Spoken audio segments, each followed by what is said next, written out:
আমাদের অনেকের কাছে যখন কোনো অসুস্থ অসহায় মানুষ সাহায্যের জন্য যায়, তখন আমরা অনেকে তাদের সহায়তা করি না, বরং তাদের বিভিন্ন কথা শুনাই। অথচ আমরাই ওয়াজ মাহফিলে, মসজিদে টাইলসের জন্য অনেক বড় অঙ্কের টাকা দান করি। প্রশ্ন হলো, কোন দানটা আগে করব? খুব সুন্দর এবং দরকারি প্রশ্ন।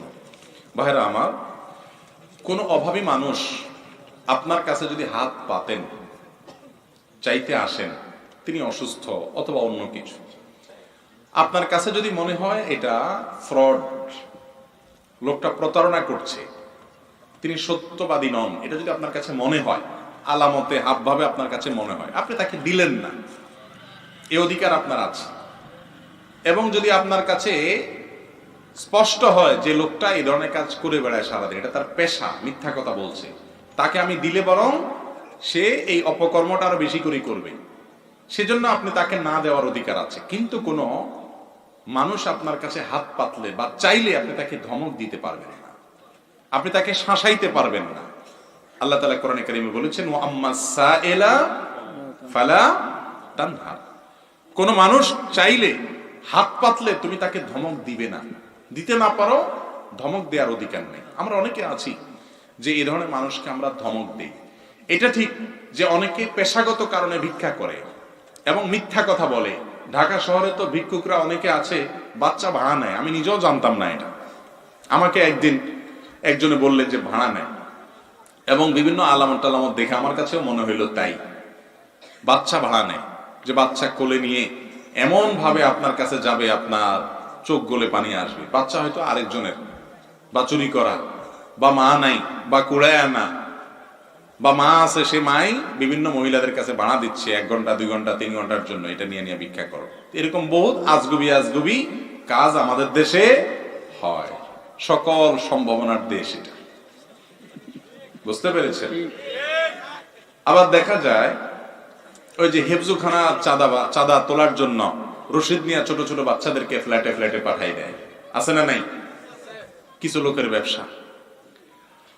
কারণ হেফজখানার ছোট ছোট বাচ্চাদেরকে মানুষের ঘরে ঘরে পাঠায় দেয় যে সেটা কোনো প্রকৃত অর্থে আদর্শ মাদ্রাসা বা শিক্ষা প্রতিষ্ঠান হতে পারে না।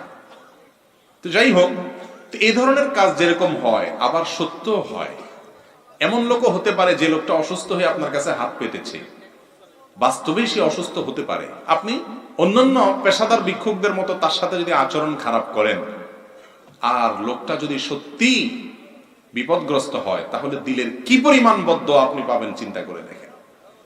এই জন্য কোন মানুষ চাইলে আপনার কাছে আপনি না দেন, আপনার বিশ্বাস হয় না, দিলেন না, কিন্তু ব্যবহার খারাপ করা, ধমক দেওয়ার অধিকার আপনাকে দেওয়া হয়নি। ওয়া আম্মাস সাইলা ফালা তানহার। আর ভিক্ষুক বা তোমার কাছে যে চায়, সে সাইলকে তুমি ধমক দিবে না। বিধায় এই জিনিসটা আমাদের লক্ষ্য রাখতে হবে। প্রশ্নকর্তা জানতে চেয়েছেন যে ওয়াজ মাহফিলে লম্বা মোটা অঙ্কের টাকা দেওয়া, মসজিদে টাইলস করে, ওটা উত্তম নাকি এরকম অভাবী মানুষকে দেওয়া উত্তম? আপনার কাছে যদি মনে হয় যে কোনো গরিব মানুষকে আপনি চিনেন, জানেন, সে অভাবী, তার এই মুহূর্তে ট্রিটমেন্টের জন্য টাকা দরকার, অসহায় মানুষ, তার পয়সা দরকার, কষ্টে আছে, আর এদিকে মসজিদের হয়তো শোভাবর্ধনের কাজ চলবে, মাহফিলের একান্ত প্রয়োজনীয় কাজ দেওয়ার টাকা হয়ে যাবে, তাহলে আপনার ওই গরিবকে অগ্রাধিকার দেওয়াটা অবশ্যই আপনার জন্য অধিক কর্তব্য এবং সওয়াবের। আমরা অনেক সময় এগুলো ভুলে যাই। দানের জন্য সবচেয়ে উত্তম খাত কোনটা ভাই? সবচেয়ে উত্তম খাত, বিশেষ করে গরিব দুঃখীকে যখন আপনি দান করবেন, নফল দান যখন করবেন, সবচেয়ে উত্তম খাত হলো নিজের আত্মীয় স্বজনের মধ্যে কেউ অভাবী থাকলে তাদেরকে দান করা। সাধারণ গরিবের চাইতেও নিকট আত্মীয়দেরকে অগ্রাধিকার দেওয়ার চেষ্টা করতে হবে। কিন্তু এর মানে এই না যে দিনের কাজ করবেন না। অনেক লোক আছে দিনের কাজ বা ইসলামের কাজ, উন্নয়নের কাজে কেউ টাকা পয়সা দিলে সেখানে আইসা বলে যে হ্যাঁ, কত মানুষ কষ্ট আছে। অনেক নাস্তিকরা আছে, প্রশ্ন তোলে, কুরবানিতে আপনারা এত পশু জবাই করেন, এত টাকা খরচ করে কুরবানি করে, না করে গরিবদেরকে দিলে হয় না? ওই লোকেরাই মদের বোতলের পিছনে কোটি কোটি টাকা খরচ করে, তখন তাদের এই সমস্ত নসিহত থাকে না। বিয়ের নামে, বিভিন্ন অনুষ্ঠানের নামে ক্লাবগুলোতে লক্ষ লক্ষ কোটি কোটি টাকা খরচ হয়, সেখানে তাদের এই সমস্ত নসিহত আসে না।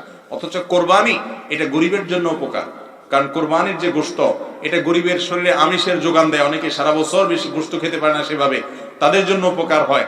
চাষিরা যারা সারা বছর গরু ছাগল পালে, তাদের উপকার হয়, ব্যবসা হয়, এখানে গরিবেরই উপকার।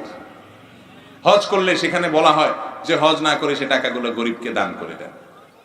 তো এই কথা যারা বলে তাদের উদ্দেশ্য খারাপ, তারা মূলত ইসলামের বিরুদ্ধে কথা বলা, খোঁচানো তাদের অভ্যাস। কিন্তু আমাদের মনে রাখতে হবে, গরিব অভাবী মানুষকে দান করার সুযোগ থাকলে যদি ভেরিফাই করি, আমরা জানতে পারি লোকটা সত্যবাদী, মিথ্যা নয়, তাহলে তাকে অবশ্যই সহযোগিতা করা উচিত এবং অন্য অনেক নফল দানের উপরে ওটাকে অগ্রাধিকার দেওয়া কর্তব্য। এরপরে প্রশ্ন, নগদ মোহরানা সম্পর্কে বলবেন। আমাদের এলাকায় নগদ মোহরের কথা বললে সবাই ঠাট্টা করে। কেউ কেউ বলে আমি কি তা আমার ফুরিরে বেসিলাই আর নেই, টাকা দিলেইতাম। ও সিলেটি ভাষায় লিখছেন। ভাই, মোহর নগদ দেওয়া এটাই হলো নিয়ম, বাকিতে দেওয়া জায়েজ আছে। মোহরের টাকা আপনি বিয়ে করবেন, নগদ দিয়ে ফেলবেন।